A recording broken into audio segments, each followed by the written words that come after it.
Thyroid के जो patients होते हैं, थायराइड का मतलब बेसिकली हाइपोथायरॉयडिज्म और हाइपरथायरॉयडिज्म दोनों होता है, लेकिन ज़्यादातर हाइपोथायरॉयडिज्म होता है। हर 10 लोगों में से 1 लोगों को हाइपोथायरॉयडिज्म की शिकायत रहती है। तो इसलिए इम्पोर्टेंट होता है कि थायराइड की वजह से डिप्रेशन भी एक हो सकता है और डिप्रेशन में भी थायराइड हो सकता है। तो ये दोनों इंटरलिंक्ड है एक दूसरे से। तो अक्सर लोग मुझसे पेशेंट पूछते हैं कि सर थायराइड में क्या खाएं क्या ना खाएं। तो ऐसा कुछ नहीं है, कुछ चीज़ें का ध्यान रखना चाहिए कि थायराइड में क्या खाना है क्या नहीं खाना है।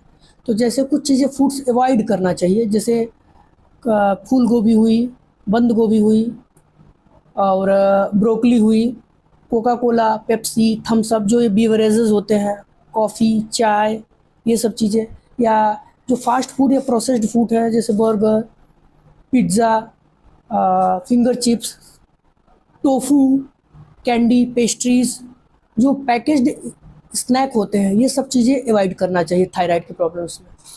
और क्या खाना चाहिए, तो कुछ है चीज़ें जो ज़्यादा बेटर रहती हैं, जैसे ब्राज़ील नट्स आप खा सकते हैं, लेकिन 1 या 2, उससे ज़्यादा नहीं।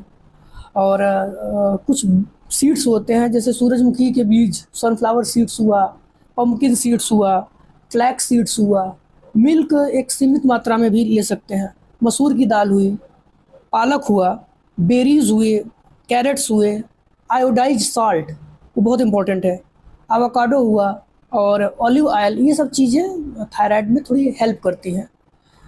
वैसे डॉक्टर की सलाह से ही लीजिएगा, लेकिन ये सब चीज़ें रिलेटिवली बेटर होती है थायराइड में। ठीक है, थैंक यू।